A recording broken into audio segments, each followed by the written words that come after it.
Salut tout le monde, j'espère que vous allez bien. On est reparti les amis après une petite semaine de vacances pour moi. Aujourd'hui 1343e épisode de l'After Zap Image. Pas mal d'informations mercato évidemment puisqu'on est en plein dans cette période de mercato. On va démarrer avec premièrement une déclaration de Zinedine Zidane. Alors peut-être que vous l'avez regardé hier, hein, c'était un reportage sur Téléfoot spécial Zinedine Zidane qui va bientôt fêter ses 50 ans, hein, je crois que c'est mercredi. Première déclat de Zinedine Zidane sur ce fameux penalty face à Gianluigi Buffon lors du Mondial 2006, cette panenka de Zidane face à Buffon. Il nous dit de la technique c'est sûr, un grain de folie, je ne pense pas. Si je l'ai fait, c'est que je pense qu'il fallait le faire. J'ai un gardien en face qui me connaît par cœur, il fallait inventer quelque chose. Les grands joueurs de la classe de Zinedine Zidane sont capables d'inventer ce genre de gestes. Ensuite, on va continuer les amis avec d'autres informations qui concernent Zinedine Zidane et son avenir. On sait que déjà depuis quelques semaines, il est au cœur de nombreuses rumeurs qu'il envoie du côté du Paris Saint-Germain. Alors moi je suis parti il y a une semaine en vacances et il y a une semaine on était très très proche d'une arrivée de Zidane au PSG, hein, c'était les informations RMC Sport. Bon, une semaine plus tard, visiblement Zidane ne viendra pas au Paris Saint-Germain. RMC l'a annoncé ce dimanche, c'est vraisemblablement la fin de ce feuilleton car même si oui Zidane a bien discuté avec les dirigeants du Paris Saint-Germain, ils privilégient toujours l'équipe de France et potentiellement de reprendre l'équipe de France après le mondial 2022. Il a aussi annoncé hier sur Téléfoot, Zinedine Zidane, que oui, il avait envie de continuer, qu'il avait encore des choses à offrir au monde du football et vraisemblablement donc ça sera le futur sélectionneur de l'équipe de France, peut-être en fin d'année après le mondial. Peut-être plus tard, on ne sait pas hein, si Didier Deschamps sera encore présent après le mondial. En tout cas, voilà, normalement Zinedine Zidane ne devrait pas être le nouvel entraîneur du Paris Saint-Germain. Ça devrait être Christophe Galtier, l'entraîneur de l'OGC Nice. Alors c'est les deux noms que l'on avait déjà depuis 3 bonnes semaines maintenant. Du côté des dirigeants parisiens, on aurait aimé faire Zidane. Et du côté de Luis Campos, le nouveau directeur sportif du Paris Saint-Germain, on a déjà travaillé avec Christophe Galtier, on connaît très bien l'homme et ses méthodes. Et donc du côté de Luis Campos, on pousse maintenant pour que le Paris Saint-Germain tombe d'accord avec l'OGC Nice, puisque Christophe Galtier est toujours sous contrat avec les Aiglons. Et Nice demande entre 8 et 10 millions d'euros pour laisser partir Christophe Galtier du côté de la capitale. Et selon Fabrice Hawkins, journaliste qui en général a de bonnes informations d'ailleurs sur le mercato, il a annoncé hier que sauf retournement de situation, Christophe Galtier devrait devenir le nouvel entraîneur du Paris Saint-Germain et que même le Paris Saint-Germain aurait déjà accepté de payer 10 millions d'euros à l'OGC Nice pour le libérer de son contrat avec l'OGCN. Autre info les amis du côté du Paris Saint-Germain, une prolongation de contrat pour Leandro Paredes qui a prolongé jusqu'en 2024. Il était lié jusqu'en 2023, Leandro Paredes, il y avait une clause dans son contrat qui allait donc déclencher automatiquement une année supplémentaire. Ça a été fait sur la fin de semaine dernière. Ça ne veut pas dire les amis que Paredes ne quittera pas le Paris Saint-Germain cet été parce que là aussi depuis 2-3 mois maintenant, il y a plusieurs joueurs du Paris Saint-Germain qui sont cités pour quitter le club et parfois Leandro Paredes en fait partie.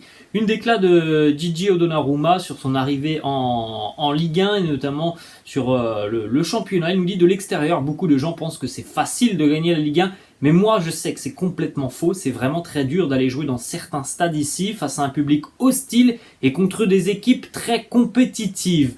Alors les amis, on a tout de même beaucoup de déclarations de ce style, hein, surtout de joueurs étrangers qui arrivent, souvent c'est du côté du Paris Saint-Germain, et qui sont généralement surpris du championnat de Ligue 1 après quelques semaines, quelques mois passés dans le championnat. Ils s'attendaient peut-être pas à avoir autant d'adversité.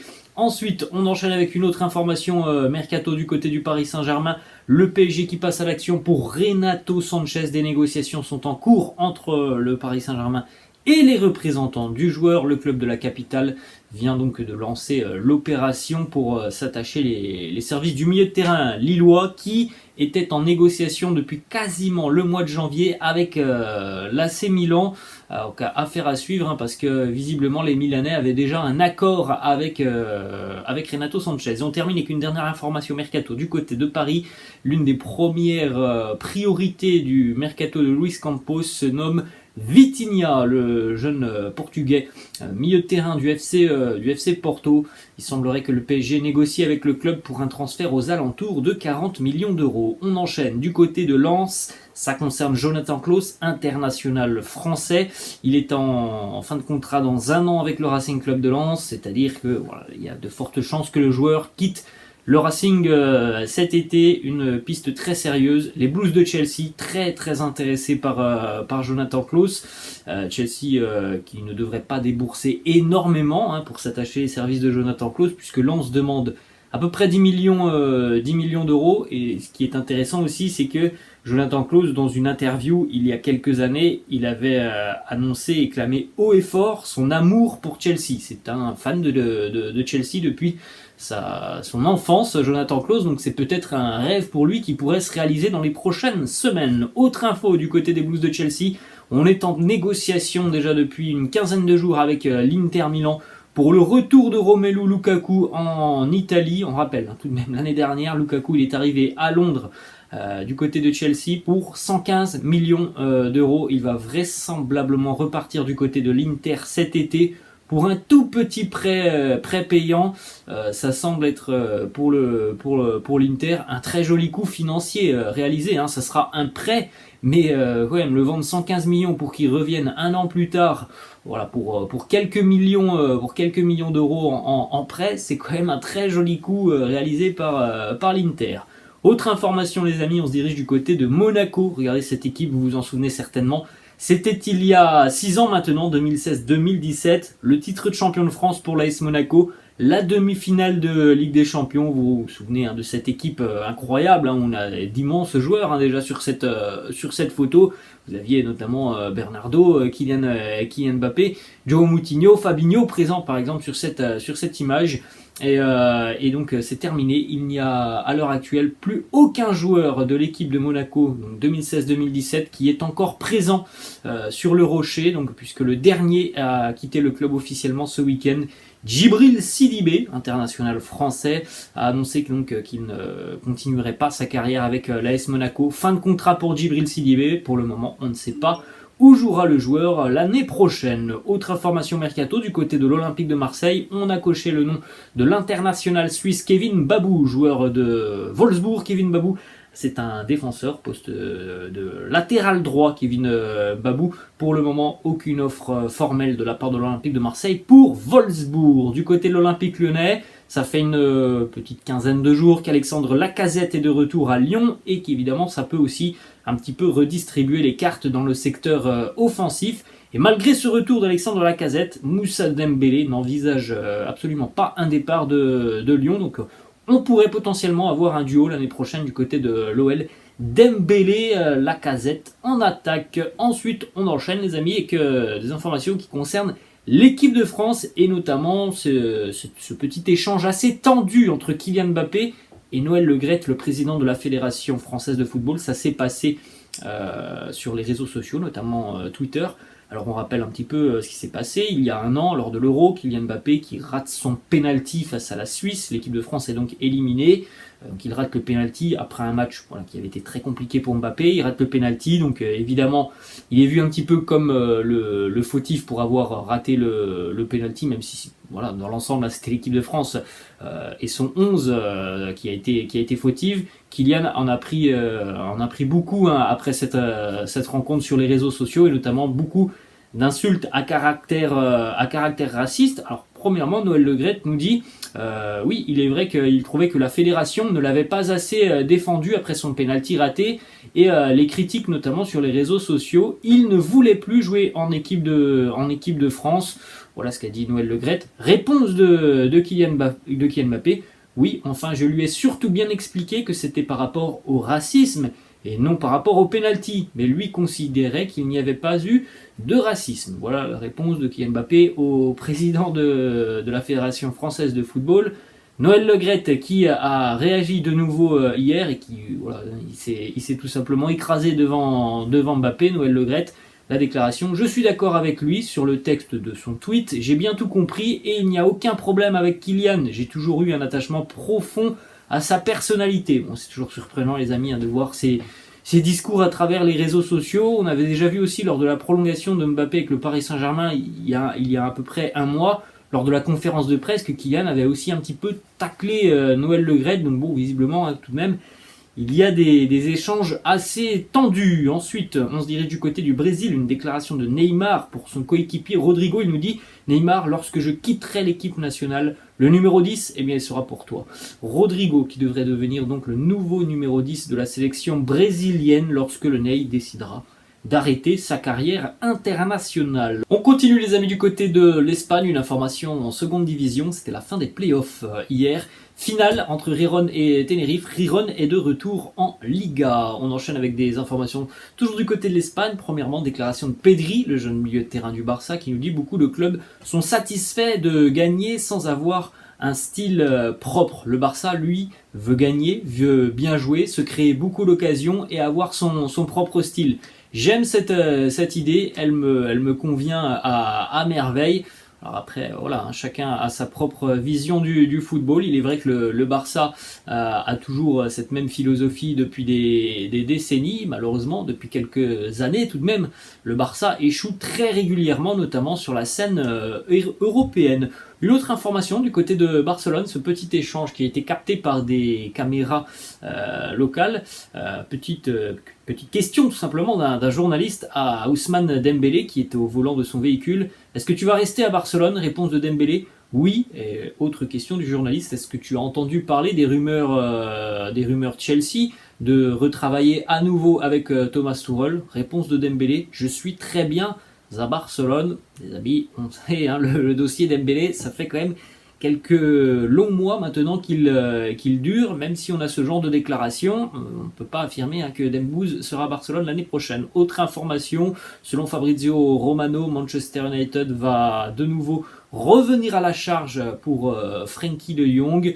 C'est une possibilité très très sérieuse que le néerlandais rejoigne Erik ten Hag du côté de Manchester United.